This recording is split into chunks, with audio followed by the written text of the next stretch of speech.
कि ख़ुद हुकूमत के जो इत्तेहादी हैं वो अब आहिस्ता आहिस्ता वो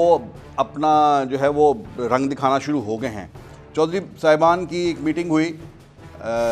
इससे पहले वो देखिए इमरान खान आए थे, लाहौर आए थे और चौधरी साहब इस्लामाबाद चले गए। हर मीटिंग जो है क्यू लीग की वो ज़हूरुल्लाह रोड पर चौधरी शुजात और चौधरी परवेज़ इलाही की रिहाइशगाह पर होती है। 10-20 जितने भी लोग होते हैं वो एक ड्राइंग रूम के अंदर समा जाते हैं और वहाँ पर मीटिंग हो जाती है, सूबाई लेवल की भी और कौमी लेवल की भी, और उसी में बड़े से बड़ा एलामिया भी जारी हो जाता है। लेकिन अब की बार जो है वो ये मीटिंग जिसमें पंजाब के MPs भी शरीक होने थे, जिसमें मरकज़ के 4-6 MNAs ने शरीक होना था और जिसमें किसी दूसरे सूबे में 1-2 सीटें जो है उन्होंने शरीक होना था, वो ये मीटिंग इस्लामाबाद में रख ली गई कि वज़ीर-ए-आज़म लाहौर में है तो मीटिंग इस्लामाबाद में कर लें। उस मीटिंग के बाद जो एलामिया जारी हुआ क्यू लीग का, उसमें भी ये कहा गया कि एक दिन पहले मोहन इस्लाही ने कहा कि वज़ीर-ए-आज़म साहब आप अपनी पार्टी को खुलकर इस बात का जो है वो मैसेज दें कि घबराना नहीं है, हम आपके साथ हैं, हम आपके इत्तेहादी हैं, हमने आपके पास इसके साथ एग्रीमेंट किया है 5 साल साथ देने का, तो हम आपके साथ खड़े हैं। अपनी पार्टी को कह दें कि घबराना नहीं है। लेकिन अगले ही दिन जो चौधरी साहब हैं, चौधरी परवेज़ इलाही, उन्होंने स्टेटमेंट जारी की कि हालात रोज़ाना की बुनियाद पर तब्दील हो रहे हैं और मुल्क में जो है महंगाई, बेरोज़गारी, ये वो जो अपोजिशन की बाकी प्रेस रिलीज़ के अंदर सारी वो अमलन एक अपोजिशन की सारी लैंग्वेज थी जिसके अंदर बड़ी तशवीश का इजहार किया गया। कोई हुकूमती इत्तेहादी की वो प्रेस रिलीज़ नहीं लग रही थी। तो वो भी उन्होंने भी अपनी झलक एक दिखाई कि हम दरमियान में लटके हुए हैं और हमारे पास ऑप्शंस जो हैं वो खुले हैं। ऑप्शंस की बात ही MKM ने भी कर दी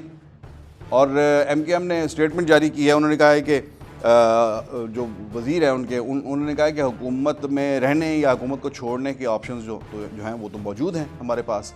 हर वक्त खुले हैं। ये पिछले 3 साल के अंदर तो ये स्टेटमेंट नहीं आई, ये इसी मौके पर ये स्टेटमेंट आई है। तो ये सारी चीज़ें जो हैं वो मिलजुल कर जो है वो दिखा रही हैं कि किस तरह से हुकूमत के गिर्द जो है वो घेरा तंग हो रहा है। और हम देखते ये हैं कि हुकूमत बड़ी बड़ी इंपॉर्टेंट लेजिस्लेशन जो है, अभी कल भी एक बिल जो है वो सेनेट से पास हो गया, इससे पहले स्टेट बैंक का बिल था वो भी पास हो गया। लेकिन हुकूमत और कौमी नौइयत की कानून साजी, ये दोनों अलग अलग खानों में बटे हुए नज़र आ रहे हैं। जो नेशनल इम्पोर्टेंस की, कौमी अहमियत की जो कानून साजी होती है वो ऐसे थ्रू हो जाती है तमाम दोनों ऐवानों से, जहाँ हुकूमत की अक्सरियत है और जहाँ नहीं है वहाँ पर भी। और चुपके से अपोजिशन लीडर भी अपनी गाड़ी की स्पीड स्लो कर लेते हैं और कहते हैं कि जनाब नहीं पहुंच सके, और नंबर्स जो है वो पूरे हो जाते हैं अपोजिशन के, हुकूमत के, और वो बिल पास कर लेती है। लेकिन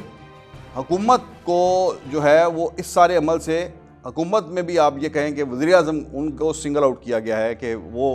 जो हैं उनके ख़िलाफ़ जो है वो घेरा तंग हो रहा है। इसमें जैसे मैंने ये बताया कि जैसे अपोजिशन को कुछ फेवर्स आ रही हैं और दूसरी तरफ इत्तेहादी जो हैं वो भी वो जिन पर तकिया था वो पत्ते हवा देना शुरू हो गए हैं। इसके साथ साथ पंजाब के अंदर जो है तहरीक अदम एतमाद के हवाले से जो अपोजिशन लीडर है मरकज़ में और मुस्लिम लीग नून के सदर शहबाज शरीफ, उन्होंने एक कमेटी कायम कर दी है जिसमें ख्वाजा साद रफ़ीक, सलमान रफ़ीक, राना सनाउल्लाह, सैफ खोखर, अवैस लगारी, इमरान नज़ीर और राहिला खादम हुसैन, ये पार्टी के रहनुमा हैं और ये सब जो है अरकान असम्बली भी हैं, 2 कौमी असम्बली के रुकन हैं और बाकी सूबाई असम्बली के, ये सब लोग जो है उसमें शरीक हैं। और इन्हें कहा गया है कि पंजाब के अंदर तहरीक अदम एतमाद के लिए वर्किंग शुरू कर दें। पंजाब में अंदर जो है वर्किंग क्यों शुरू की जा रही है, इसकी बुनियादी वजह जो है वो ये है कि बताया जा रहा है कि चौधरी बरादरान के साथ जो डील चल रही है, उस डील में जो गुफ्तगू चल रही है, उस गुफ्तगू में इम्कान इस बात का है कि अगर चौधरी बरादरान अपोजिशन की जो पेशकश है उस पर हाँ कह देते हैं तो सबसे पहले जो चेंज के लिए कोशिश होगी, जो तहरीक अदम एतमाद आएगी, वो पंजाब में आएगी। और यही पंजाब से तब्दीली लाकर जो भी जो तय होगा कि किसको चीफ मिनिस्टर बनाना है, यानी इमरान खान के वसीम अकरम प्लस जो हैं वो नहीं होंगे और यहाँ पर तब्दीली आ जाएगी। यहाँ से तब्दीली का सफ़र जो है वो शुरू होगा। इसके साथ साथ दूसरा ऑप्शन जो है वो कौमी असम्बली का भी रखा गया है और वहाँ पर भी अपोजिशन मल्टीपल जो उसके ऑप्शन है उनके ऊपर काम कर रही है। एक तो ये है कि इत्तेहादी जमातों के साथ बातचीत चल रही है कि वो साथ दें, दूसरा ये है कि उन्होंने अपने भी जो है बंदे जो उनका दावा है, अभी राना तनवीर साहब से उस दिन बात हुई, उन्होंने कहा कि हमारे 30 से 35 लोग हैं पीटीआई के जो हमारे साथ राब्ते में हैं। तो ये है कि अगर ये 20 लोग इत्तेहादी जो हैं ये अगर साथ नहीं देते तो जो पीटीआई के जो लोग हैं उनको इस्तेमाल किया जाए, और उनका इस्तेमाल जो है वो हो सकता है स्पीकर के ख़िलाफ़ तहरीक अदम एतमाद में, क्योंकि वो सीक्रेट बैलेट होता है। तो ये बराबर तमाम ऑप्शंस जो हैं वो चल रहे हैं। इमरान खान साहब अपनी सर्वाइवल की स्ट्रगल में लगे हुए हैं कि वो अपोजिशन जो इत्तेहादी जमातें हैं उनको मज़ीद राज़ी करने की कोशिश कर रहे हैं, उनको मज़ीद वजारतें बांटने की कोशिश कर रहे हैं। तो वजारतें बांटने का अमल जो है वो शुरू हो गया है, न्याज बांटी जा रही है, और जब मुश्किल वक्त आता है तो कहते हैं कि न्याज लगी बटने, और अब वजारतें बट रही हैं। लेकिन वहाँ पर बड़ी खौफनाक कंट्राडिक्शन है, गैर सियासी किस्म का जो है वो एक जो रवैया है खान साहब का, कि एक तरफ कहते हैं कि नाराज़ जो हैं पीटीआई के लोग उनको मनाएं, जो हलीफ पार्टियां जो हैं इत्तेहादी हैं उनके तहफ़्ज़ा दूर करें, उन्हें मज़ीद वजारतें दें। दूसरी तरफ अपनी पार्टी के अंदर 10 प्यारों को एवार्ड देकर 45 लोगों को नाराज़ कर रहे हैं, वज़ीरों को नाराज़ कर रहे हैं।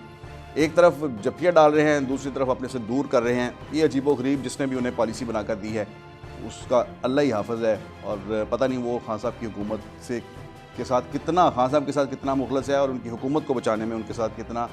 मुआवन साबित हो सकता है, ये तो वक्त ही बताएगा। YouTube पर Googly TV देखने के लिए youtube.com की सर्च बार में Googly TV टाइप करें। Googly TV के पेज पर सुर्ख रंग के सब्सक्रिप्शन वाले बटन पर क्लिक करना ना भूलिए। YouTube पर अपलोड होने वाली वीडियो से बाखबर रहने के लिए बेल आइकॉन पर क्लिक कीजिए। आपको हर नई आने वाली वीडियो के बारे में नोटिफिकेशन मौसूल हो जाएगा।